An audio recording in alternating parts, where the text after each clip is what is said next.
রাজার কথা। প্রথম পাতা। রানী আছে তার ঘরে, আর একটা রানী রাজাকে প্রচুর বিশ্বাস করে।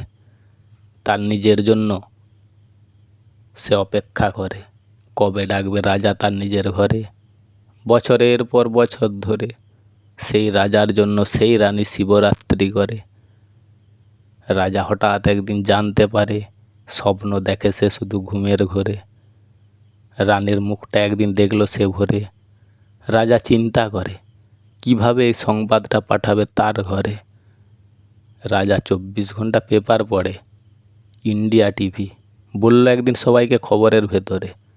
আজ তক নিউজ পড়ে আর রানীর কথাটা মাঝে মাঝে রিপিট করে। বাকি সংবাদ এই খবরটা জোগাড় করে। রানী এই খবরটা শোনার পরে খবরটা কি করে দিবে তাহলে রানী রাজারে। ছদ্মবেশ ধরে একটা কথা হঠাৎ একদিন জিজ্ঞাসা করলো রাজারে। ভোরের স্বপ্ন সত্যি হয় একবার দেখার পরে, এই প্রশ্নটা করলো শুধু রাজারে। রাজা শোনার পরে একটা কথা বলল ছদ্মবেশী রে, অনেক কিছু তুমি আমার কাছে পাবে আমার একটা কাজ করে দিবার পরে। কাজটা কি? রাজাকে জিজ্ঞাসা করে।